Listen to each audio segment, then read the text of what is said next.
Eu aponto dois principais fracassos. É a incapacidade que teve até hoje de colocar o país num patamar mais avançado em termos socioeconómicos e políticos.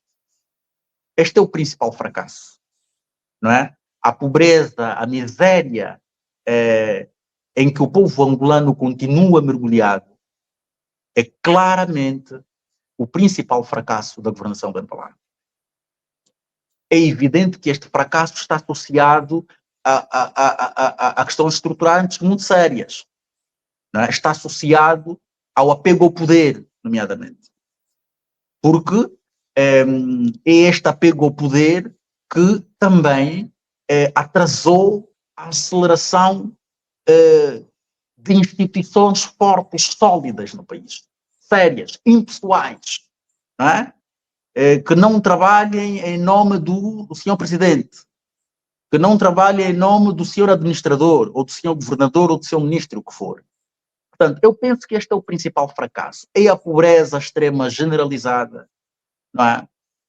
E a incapacidade que o MPLA... Eu digo isso em relação à sua gestão do país. Não é? É a pobreza e a incapacidade que o MPLA teve de democratizar o país. Portanto, na minha opinião, são os dois principais fracassos envolvidos todo esse período de governação e de existência, até se nós assim podemos considerar, do MPLA. Em relação aos acertos, bem, o MPLA, independentemente das circunstâncias que nortearam a negociação da proclamação da independência, não é? Porque se sabe que o processo de independência poderia ter sido diferente se não houvesse a confusão inicial que o MPLA decidiu fazer, destruindo a negociação sobre o governo da transição, não é? Portanto, independentemente de todas essas circunstâncias históricas, do MPLA ter tido ter tido a atitude de passar a perna aos outros para que fosse sozinho a proclamar a independência e para que, no segmento disso, assumisse o controle do país. A verdade é que a proclamação da independência faz parte dos méritos que nós devemos atribuir ao MPLA. Naturalmente não é um mérito exclusivo do MPLA, porque o MPLA não lutou sozinho contra o colono português, isto no âmbito dos movimentos de libertação, mas o contributo que teve para a conquista da independência, não obstante as negociatas que foram feitas, deve ser digamos, um acerto que deve ser também partilhado, que o MPLA tem a legitimidade de partilhar. É verdade que a independência foi mal conquistada, porque na sequência da independência entramos em guerra, mas ninguém coloca em causa a importância da independência. Nesse sentido, partilha o mérito com os demais que lutaram. A outra se calhar o outro acerto foi a forma como, depois de muitos anos de guerra, conseguiu terminar com a guerra civil.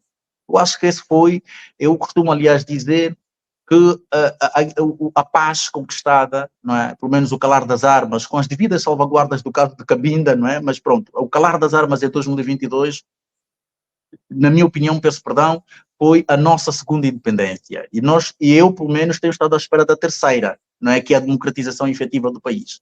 Não é? Mas a paz é claramente, e a forma como, sobretudo a forma como termina. E por que eu enfatizo a forma como termina? Porque tal como foi o processo da independência, a paz também poderia ter terminado com um futuro imediato difícil, trágico. Os perdedores da guerra poderiam ter sido submetidos a uma realidade diferente daquela que eles conheceram. E nesse sentido, nós temos de reconhecer que o MPLA esteve bem na forma como terminou a guerra e na forma como iniciou o processo de reconciliação. Na forma como iniciou, repito.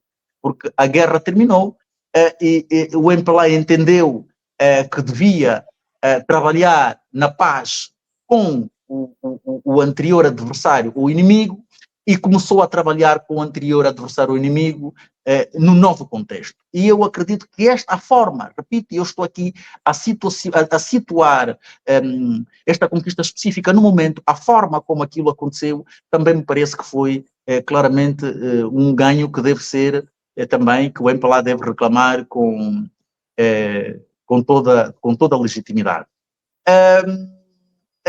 Mas lançou um processo de reconstrução pós-guerra, é verdade, que infelizmente não foi bem conseguido, e nesse sentido, não tendo sido tudo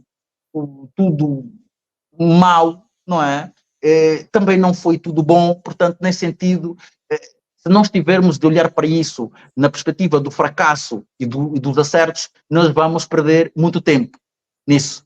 Vamos perder muito tempo nisso. Por isso é que eu assinalo, sobretudo, esses elementos em relação a fracassos, em relação a acertos que me parecem os mais relevantes.